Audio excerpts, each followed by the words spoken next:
A Journey Around the Rivers of America and Europe. Part 1.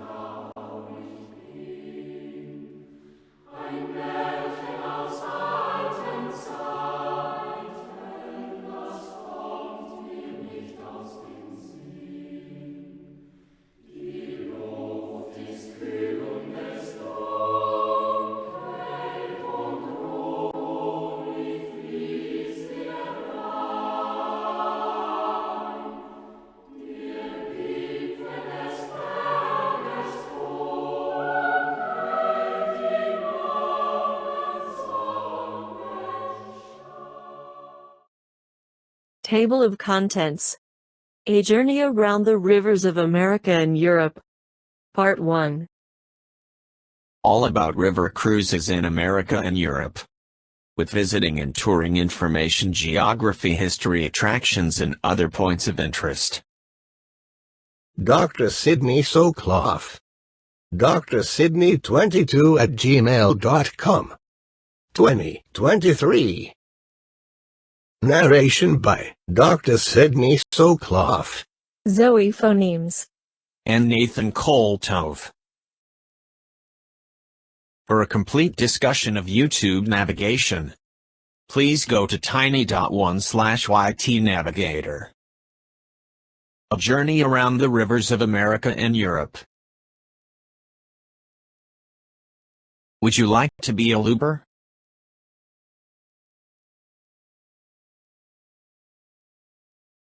Would you like to be a looper over here?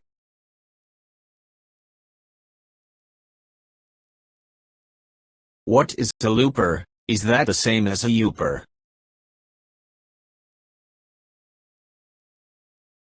What's on your bucket list? Where did the term bucket list originate? The Bucket List was a 2007 American comedy drama film, directed by Rob Reiner, and starring Jack Nicholson and Morgan Freeman.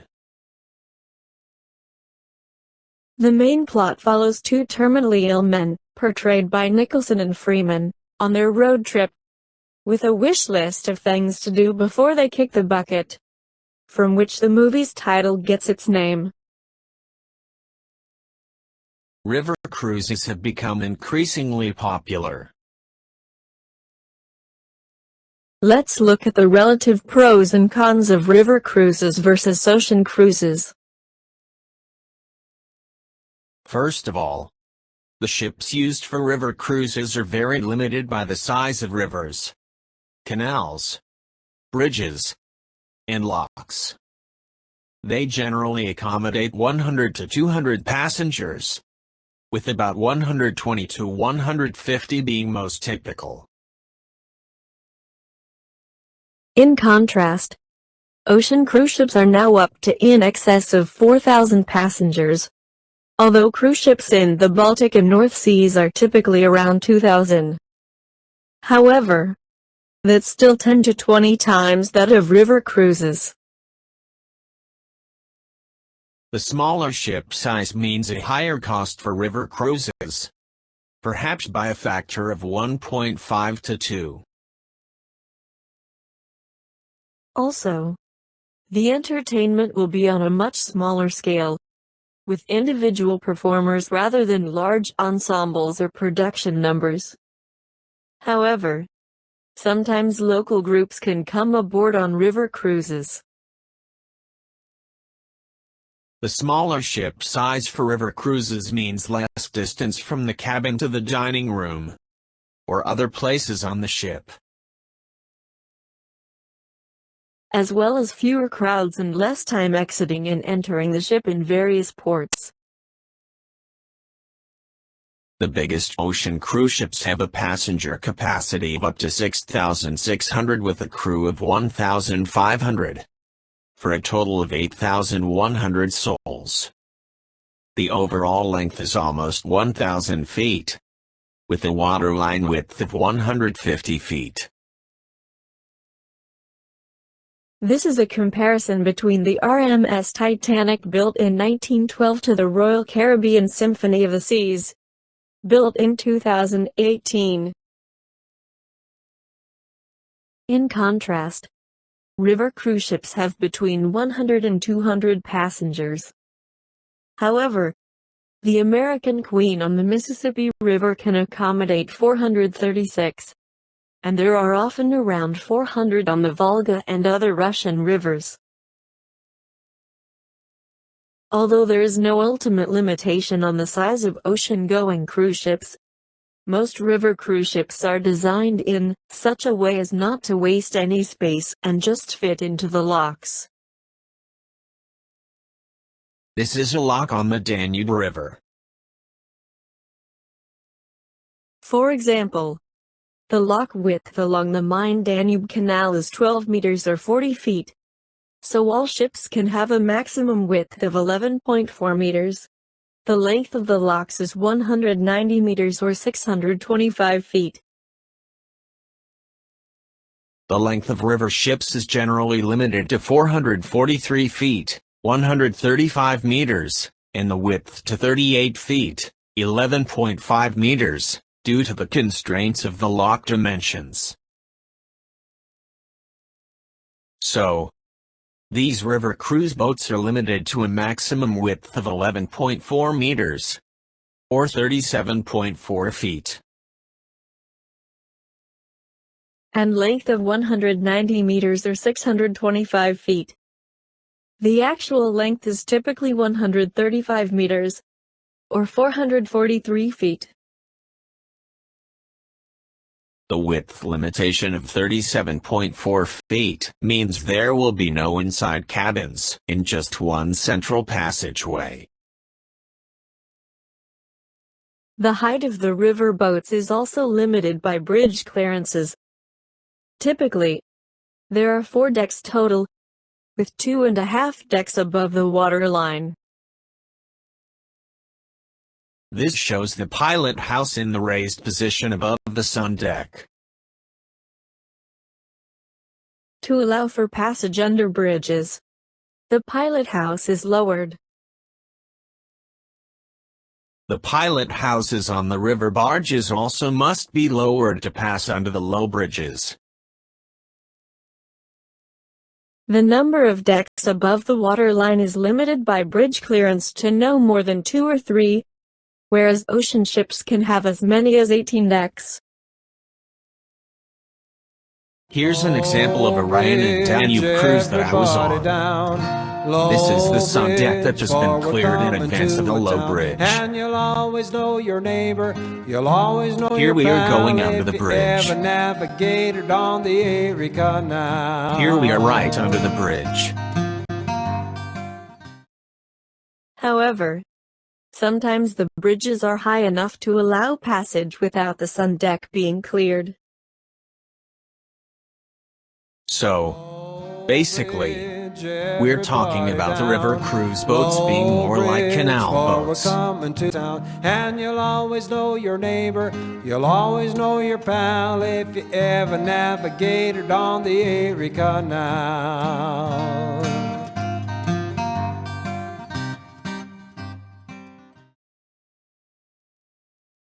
This is the John A. Roebling Suspension Bridge, Cincinnati, built in 1856 to 1857. In contrast, river cruise ships on the lower Mississippi River between St. Louis and New Orleans are not limited by locks, and the bridges are high. An example is the American Queen. The American Queen is said to be the largest river steamboat ever built. It was built in 1995, and is a 6-deck recreation of a classic Mississippi River boat. It can accommodate 436 passengers and 160 crew. In further contrast, the largest cruise ship in the world is the Royal Caribbean Symphony of the Seas, launched in April 2018. With 18 decks, it accommodates 6,680 passengers and 2,200 crew for a total of nearly 9,000. Cunard's Queen Victoria is the largest passenger ship to sail the Amazon to Manaus, 800 miles upstream, with 2,000 passengers aboard. There is almost no motion of the ship on river cruises, as compared to ocean cruises, where rough weather and seas may be encountered. Of course, with the river cruises there are the possibilities of the water level being too high with inadequate bridge clearances, or too low so the boat cannot proceed. In this case of the Amasarena on the Rhine, ballasts were emptied to reduce the draft from the normal 1.65 meters to 1.48 meters. Instead of carrying 1 week of fresh water, they carried only 1.5 days of water. You can go to this website to check on current river levels. In the case of a cruise interruption due to high or low water levels, there are generally these three options available. Continue the affected itinerary by having guests swap ships, typically being bussed from one town to the next, where you will embark on a sister ship or similar vessel to continue the rest of your journey. Complete the itinerary as far as possible aboard your ship, and then transition to hotels, at the company's expense, to complete the remainder of your itinerary. Outright cancellation. This is the rarest option, exercised when no other options are available. Most of the time on ocean cruises you are out of sight of land, and only the ocean to look at. On the rivers, you are always in sight of land, and have a view of riverside towns, cities, and countryside that is always changing. The ports of call on river cruises are often short overnight travels, so most days are spent in ports, typically for 8 to 10 hours, or more. On ocean cruises, there are often days at sea with no port, and port days are sometimes limited to just a few hours. On a river cruise you are often docked along the riverfront right in the city center. In contrast, on an ocean cruise you are often docked a long distance from the city center. In some cases this might involve a long train ride of 2 or 3 hours each way. Let's look at a summary of the relative pros and cons of river cruises versus ocean cruises. How to go. The two basic choices are by land and by water. By land you can choose independent travel or group tours. Independent travel can be going to just one major destination like Paris, or London, or Amsterdam. To visit an entire country or region requires a means of transportation. This can be by train, rental car, or camping. If you're young, youth hostels may be a choice. For somewhat older people, a rental car, train, or a motor home, in the UK, called a motor caravan, may be a choice. The countries in Europe are small compared to the US. Distances are short, and the train system is generally very good. For some, train travel, especially with a Eurail pass, may be a good option.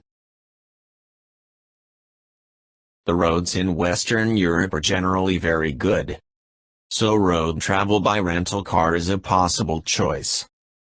There are also many campgrounds, so a rental or lease of an RV, such as a motorhome, is another possibility, especially for a more extended trip.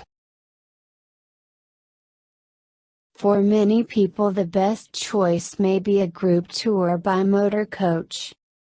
These typically are in the range of 7 to 21 days, and often cover several countries.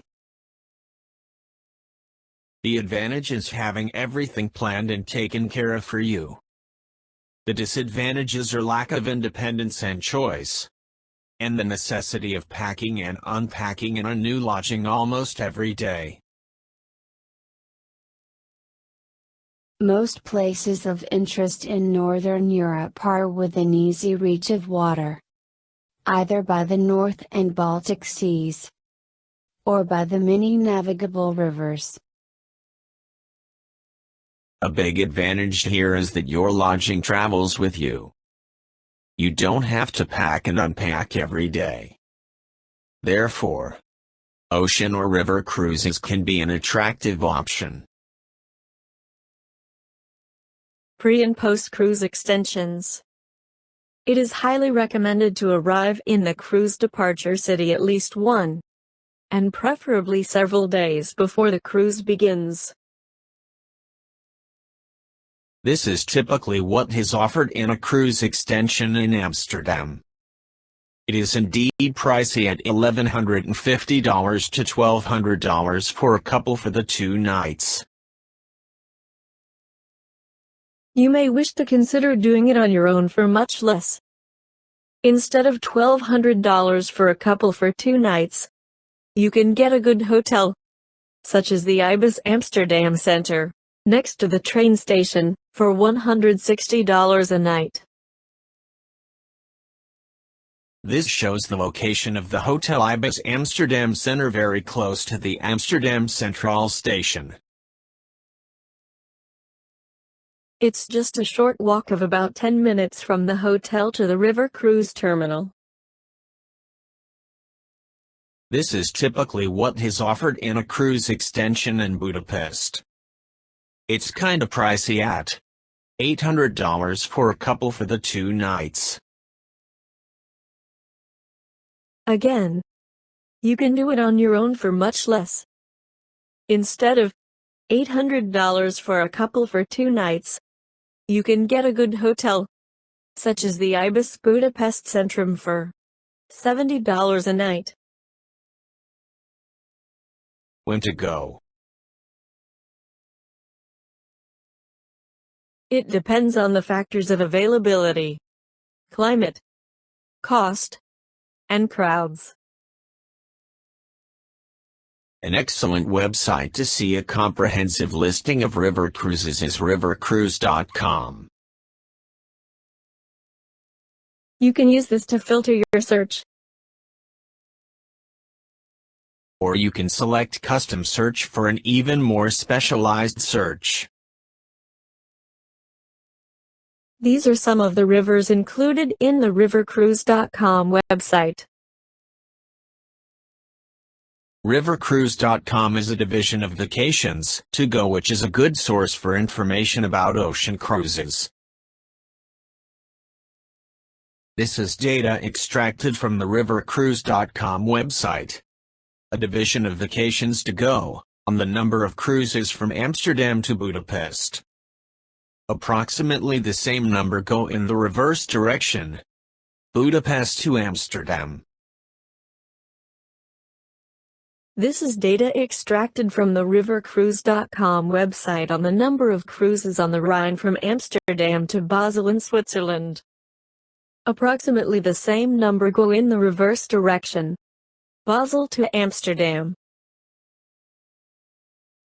This is data extracted from the rivercruise.com website on the number of cruises on the Rhine list by cruise line.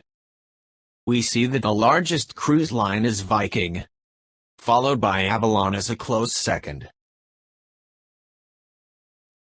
This is data extracted from the rivercruise.com website on the number of cruises that include both the Rhine and Danube, listed by the cruise line. We see that the largest cruise line is again Viking, followed by Avalon as a distant second. This is data extracted from the rivercruise.com website on the number of cruises from Amsterdam to Bucharest. Approximately the same number go in the reverse direction, from Bucharest to Amsterdam. We see that the largest cruise line is again Viking, followed by Avalon as a distant second. This is a comparison of the approximate cost of various types of cruises per person, per day. The Mississippi River cruises are from roughly $250 to $500. The Rhine and Danube cruises from Amsterdam to Budapest range from about $400 to $800. In contrast, ocean cruises of 14 to 21 days are roughly in the range of $125 to $500. Why are river cruises in the U.S. so expensive? Section 27 of the Merchant Marine Act of 1920 is known as the Jones Act. The Merchant Marine Act is a U.S. federal statute that provides for the promotion and maintenance of the American merchant marine. The Jones Act requires that all goods transported by water between U.S. ports be carried on U.S. flagships, constructed in the U.S., owned by U.S. citizens, and crewed by U.S. citizens and U.S. permanent residents. We will next have a short video clip on why there's only one American cruise ship. America is really good at being number one in number of things. It ranks top in quantity of Waffle Houses, Walmarts, moon landings, American Civil War victories, Americans, but one thing that it does not have more than anyone else of is cruise ships. That's because there is only one sole cruise ship based in the US. Now, for the purposes of arbitrarity, when I'm talking about cruise ships, I'm talking about one of those big boy ocean ships that carry thousands of people, not one of those low tier ships that go on rivers or lakes or stuff like that. In that category, this ship, the aptly named Pride of America, is the only American flagged, American based cruise ship. Now, to that you might ask, huh? You see, the reason this is because of a little thing I like to call the law. On board ships, the laws of the country in which they are registered apply. That is to say, if you're on an American flagged ship, you can't drink till 21, if you're on a Singaporean flagged ship, chewing gum is illegal, and if you're on a British flagged ship, you're allowed to invade and annex any country you want for recreational purposes. Trust me, I'm a lawyer. But what that also means is that those boring kind of laws doing silly things like protecting employee rights and preventing labor exploitation also apply. Of course, in the US, one of those labor laws is the minimum wage, which is $7.25 an hour, enough to buy an avocado cracker in San Francisco. But surprisingly, United States law does not apply in the rest of the world. In Panama, for example, the minimum wage for ship workers is $2.32 an hour, so let's say, and hear me out here, we take a ship, register it in Panama, and pay people $2.32 an hour. Genius, you're hired, says the cruise industry, because that's exactly what they do. Considering cruise companies pay for their employees' food and housing abroad, they're able to hire labor from low-wage countries, and because they typically register the ships in places with low or no minimum wage like Panama, Singapore, or Liberia, they're legally allowed to pay them very little. Those workers are allowed to work on the ship no matter where it sails, since, for all intents and purposes, it's the territory of the country in which it's registered. But there's one major exception for the extra special Gold Star country that is the United States. You see, the US has a law known as the Jones Act, but that is officially titled the Merchant Marine Act of 1920. Believe it or not, this law, passed in 1920, is possibly a tiny bit antiquated. Not that this is a political video or anything. It stipulates that, in order to transport goods or passengers between ports in the US, a ship must be American-built, American-crewed, and American-flagged. Now, if this were a political video, I might say something like, this significantly increases the cost of transporting goods between US ports and therefore raises the cost of living in isolated regions of the US like Alaska, Hawaii, and Puerto Rico, but of course this is not a political video, so I won't say that. Working on a US flagged vessel also requires the right to work in the US, which is not easy to get in comparison to the right to work in a place like Panama, which makes sure regulations are easy for its registered ships since ship registration is big business for them.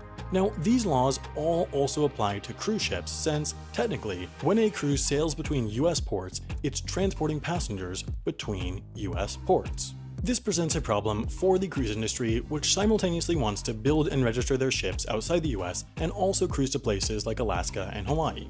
They figured out two unique solutions though. One is to sail to the US from not the US. Cruise ships are allowed to sail between multiple US ports if they start outside the US, as long as everybody gets back on the ship. That way nobody's getting transported between US ports, they're just stopping off. Therefore, a lot of cruises to Alaska start in one of the not yet United States of America, Canada. The other solution though, that exempts the ships from the Jones Act, is to make a stop outside the US. That's why most every Alaskan cruise leaving from Seattle stops in Victoria, British Columbia. They usually make sure the American passengers aren't too distressed though by keeping the stop to only a few hours rather than the typical full day. Now, that works fine for Alaska cruises, but what about Hawaii? If a cruise is going from the US West Coast to Hawaii and back to the West Coast, they'll typically make a stop in Ensenada, Mexico, even though that adds up to 2 days for a round-trip Hawaii cruise from San Francisco. If a ship wants to do a cruise exclusively around Hawaii though, there's really no foreign country nearby that they can stop in. That's why there are basically no cruises around the islands round-trip from Honolulu, except for one. Norwegian Cruise Line, persuaded by the potential of an all-Hawaii cruise and a huge amount of federal subsidies, went through the enormous expense of building a cruise ship mostly in America for the first time in a while, registering it in America, and crewing it with Americans.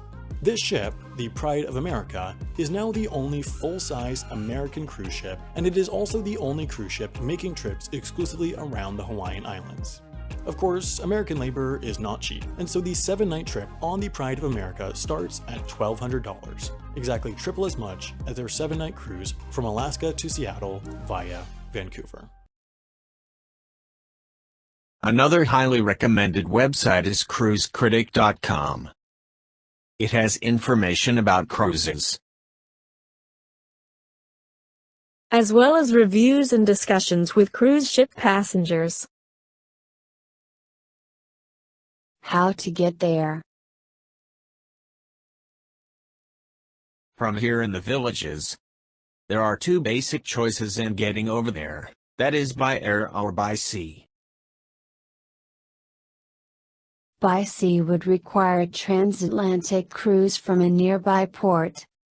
Port Canaveral, Port Everglades, Fort Lauderdale, or the Port of Miami. Transatlantic cruises from Florida ports, Fort Lauderdale and Miami, to Europe are repositioning cruises, in which ships are transferred from many cruises in the Caribbean to mostly Mediterranean ports. These transatlantic cruises from Florida ports to Europe are from late February through April or early May. Most of these are in April. Very few transatlantic cruises go from Florida ports, Fort Lauderdale and Miami, to northern European ports. And these are all in April.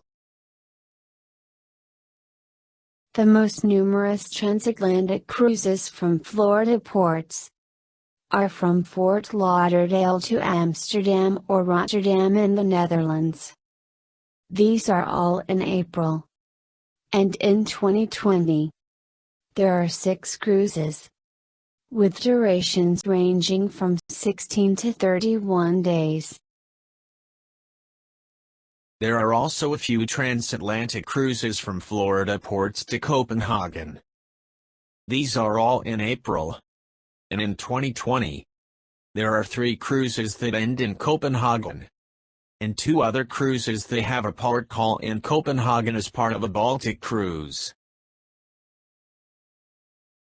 Returning from Europe, the situation is similar, except that now ships are leaving Europe starting in mid-October and going through November. For example, from either Amsterdam or Rotterdam to Florida, there is only one cruise, that being a 29-day cruise from Rotterdam to Fort Lauderdale. The 6-month gap between outbound and inbound repositioning cruises across the Atlantic can pose a major problem for those wanting to go by sea both ways. Regularly scheduled transatlantic voyages.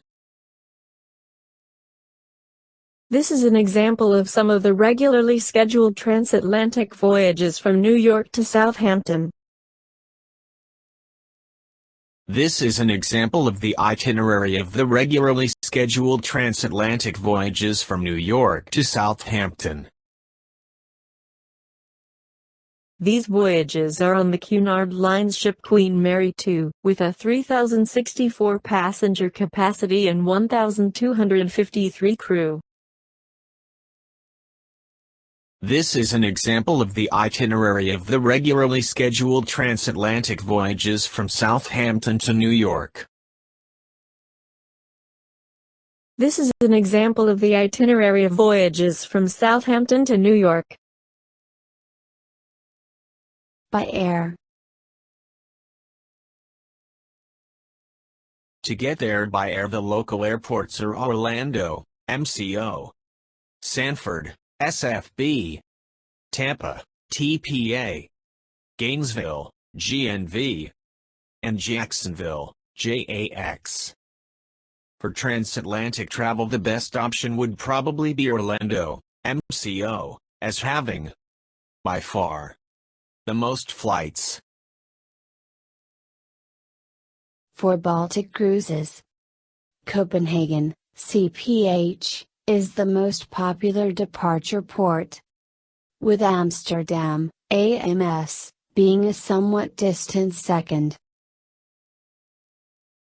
For river cruises on the most popular Rhine and Danube itineraries, Amsterdam is a clear leader, with Budapest in a distant second place. There are non-stop flights from Orlando, MCO to both Amsterdam, on Delta, and Copenhagen, on Norwegian, as well as other destinations such as Frankfurt, London, Munich, Paris, and Zurich. There are direct flights from Sanford, SFB, to Amsterdam on TUI every Thursday and Sunday. From the villages to the airport, MCO, you can drive and park your car, or take a shared ride shuttle. A European cruise will generally involve at least 1 week, or probably much more, so the parking fees can be substantial. Parking at the Orlando Airport Terminal Garage is $19 a day, whereas long-term off-site parking with the shuttle service can be as low as $6 a day. A shared ride shuttle may be a good option. From the villages there are 2 basic options: Workman Transportation, formerly the Villages Transportation, or the Village Airport Van. Villages Transportation has recently been acquired by Workman Transportation. This shuttle service has 2 pickup and transfer locations: Lake Sumter Landing in Brownwood. For an extra charge, a taxi service is available for pickup and drop-off at your home to and from these 2 transfer locations. The advantage of going directly to the transfer location is that there is less time involved in dropping off or picking up other passengers through the villages. Village Airport Van is a point-to-point service from home to airport, with no transfers. However, it is a shared ride service, so there may be substantial time involved in picking up or dropping off of other passengers throughout the villages and surrounding areas.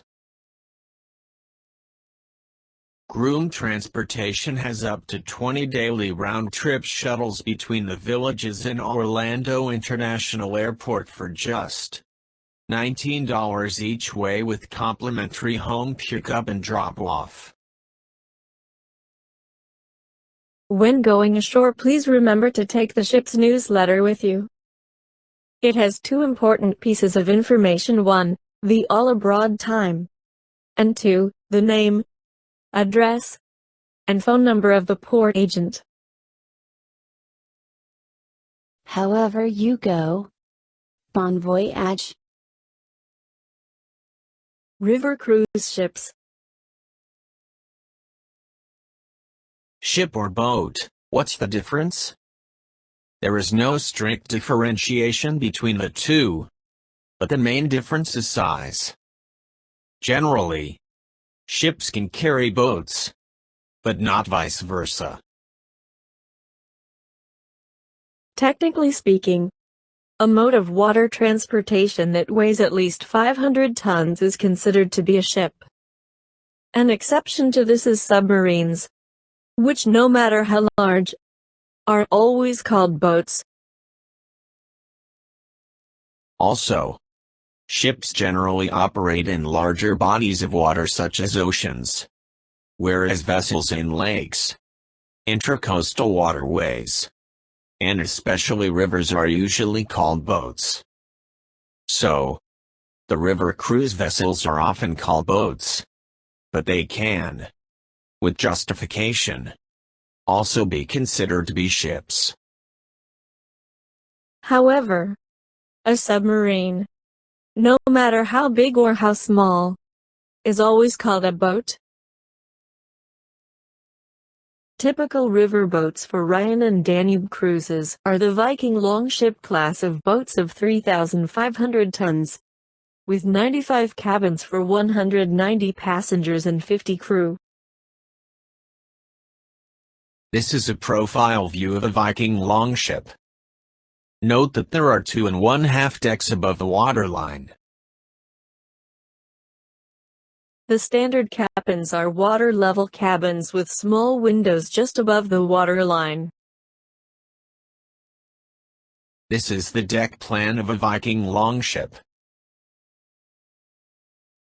The French balcony stateroom is 135 square feet, and is a river view stateroom with a floor-to-ceiling sliding glass door to create a French balcony. This is a floor plan of the French balcony stateroom. The veranda stateroom is 205 square feet.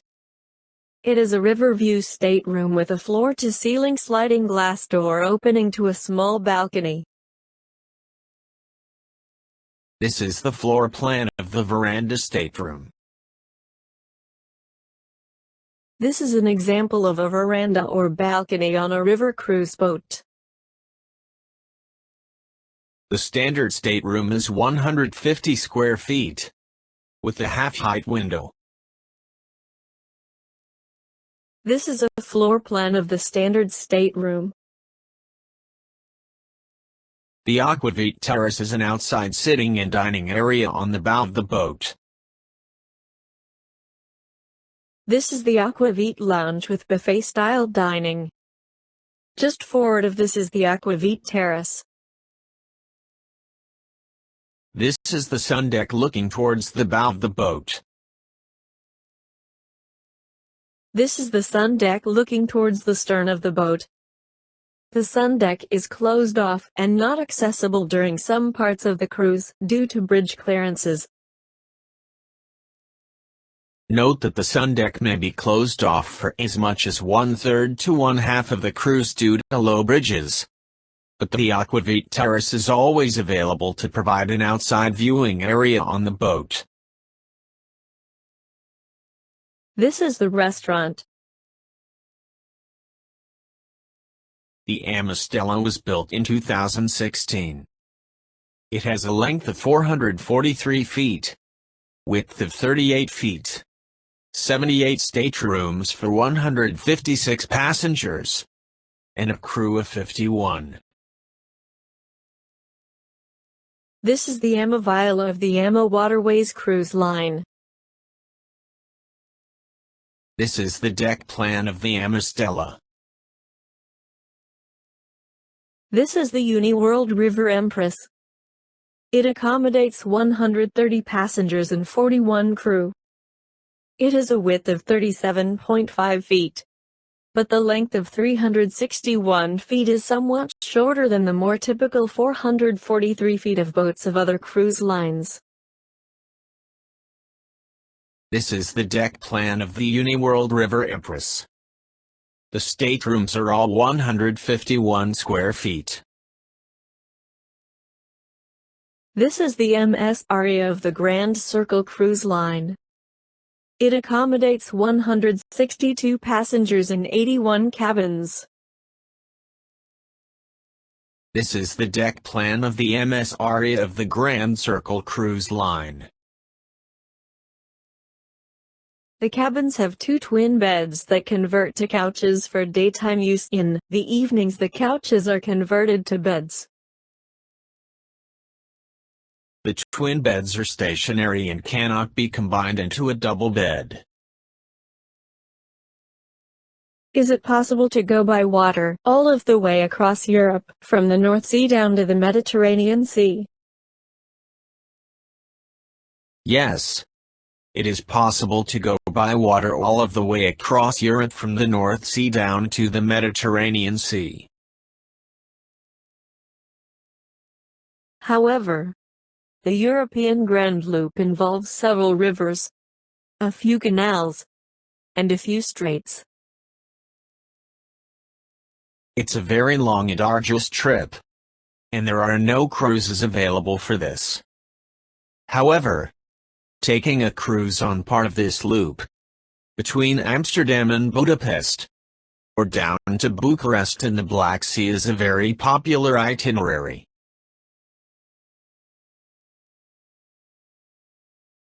We'll be looking at the sea-to-sea, or almost, part of this loop across the continental divide of Europe in more detail. Europe, especially Western Europe, is a favorite destination for river cruises.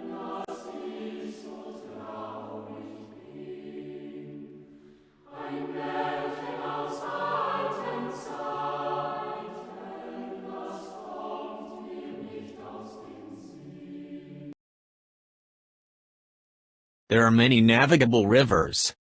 The distances are relatively short, and the countryside is replete with a wide range of scenic, historic, and cultural sites. We will look primarily at the most popular river cruises in Europe, those on the Rhine and the Danube. A very popular cruise is the combination of these 2 rivers, either as a 2-week cruise between Amsterdam and Budapest, or as a longer 3-week cruise between Amsterdam and Bucharest. Other cruises are in France on the Seine between Paris and Normandy,